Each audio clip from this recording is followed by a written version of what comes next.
Bonjour YouTube, je suis Sébastien et nous revoici pour un deuxième exercice dans Fusion 360. Cette fois-ci très original, le logo Volkswagen.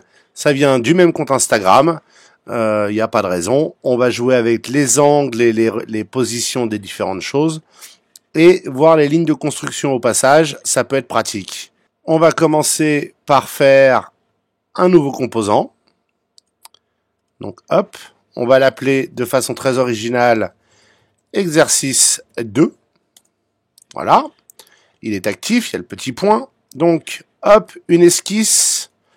Voilà, peu importe sur quel plan vous la faites.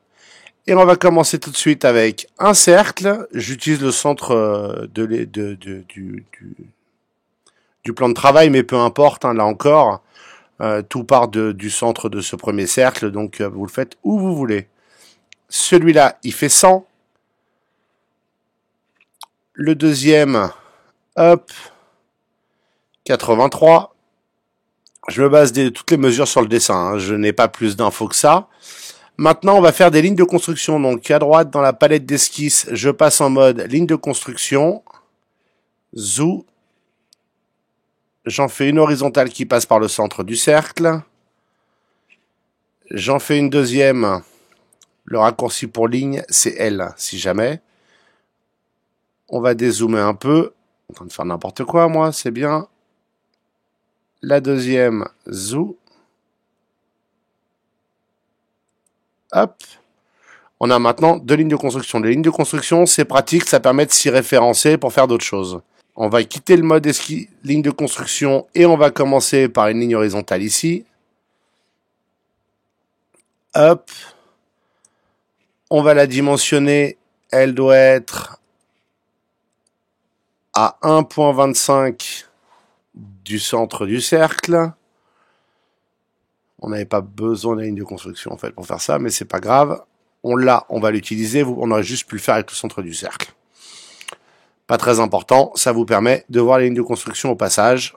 Une deuxième ligne, hop, qu'on va dimensionner à 2,5 de la première. Voilà, maintenant on va créer un point sur cette ligne de construction verticale. Non, on va pas créer le deuxième là. Décidément, ce soir, c'est pas brillant. Donc, on va faire un point sur la ligne. On le met là.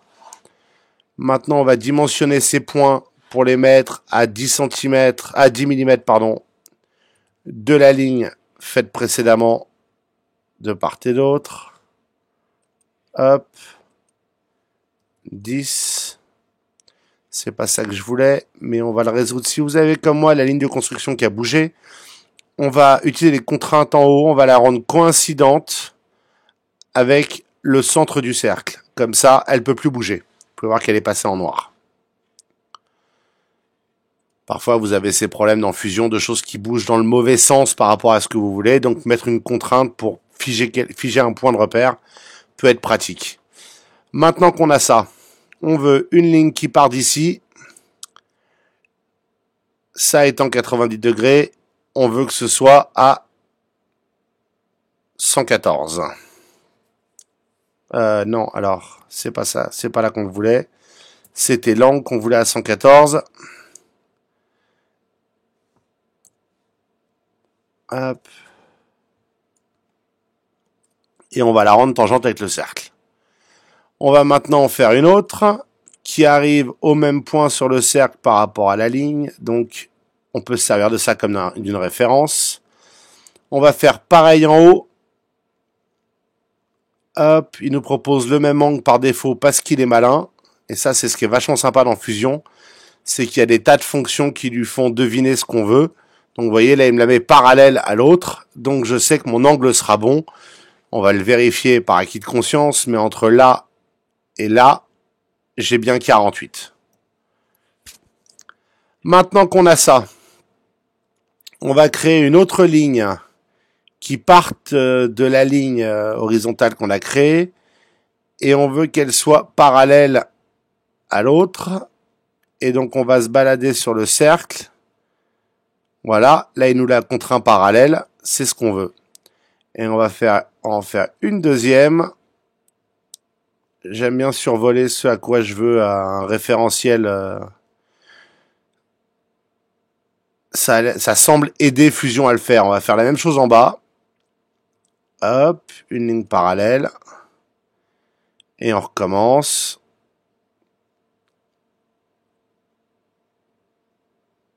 Une ligne parallèle.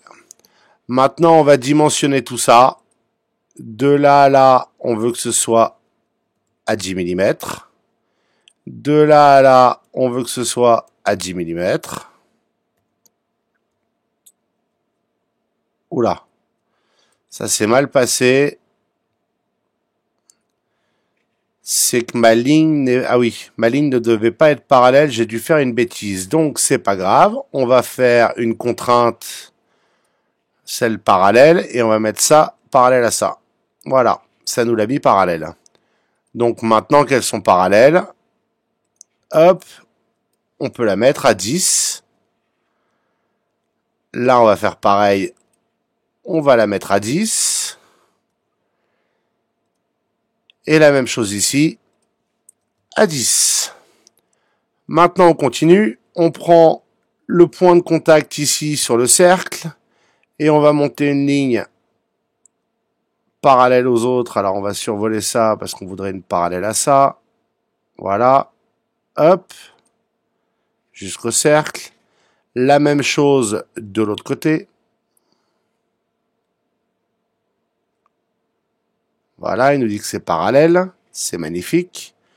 On va maintenant faire une ligne ici qu'on veut parallèle à la première. C'est beaucoup de parallèles, hein. C'est très répétitif, mais bon, ça fait partie des exercices. Hop, parallèle. Et voilà, on a toutes nos lignes dessinées. Donc maintenant, on n'a plus qu'à dimensionner les deux du bord qu'on vient de faire. On veut ça à 10, évidemment. Et on veut ça à 10 aussi. Maintenant, avec l'outil ciseaux, on va faire un peu de nettoyage. On va supprimer ça. On va supprimer les arcs de cercle là où les lignes arrivent au bord. Puisque le logo Volkswagen est en un seul morceau. Hop. Et on n'a rien d'autre à supprimer. Voilà.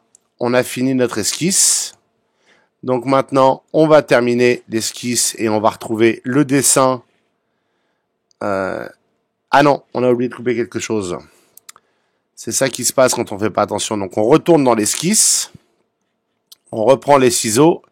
Et on coupe l'excédent de ligne horizontale qui se trouve de part et d'autre de la ligne de construction. On termine l'esquisse.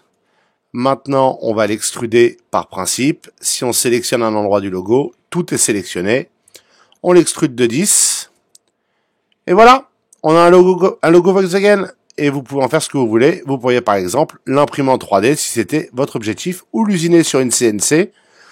Même si les angles à 48 degrés, ça va pas être facile en CNC. Ils seront un peu plus arrondis à mon avis, sortis de la machine. Mais c'est pas le sujet. Vous avez votre logo. Je vous remercie d'avoir suivi cette vidéo. J'espère qu'elle vous aura intéressé et vous aura été utile. Si c'est le cas, pensez à vous abonner et à la liker. Et puis, si vous avez des questions ou des remarques, les commentaires sont là pour ça.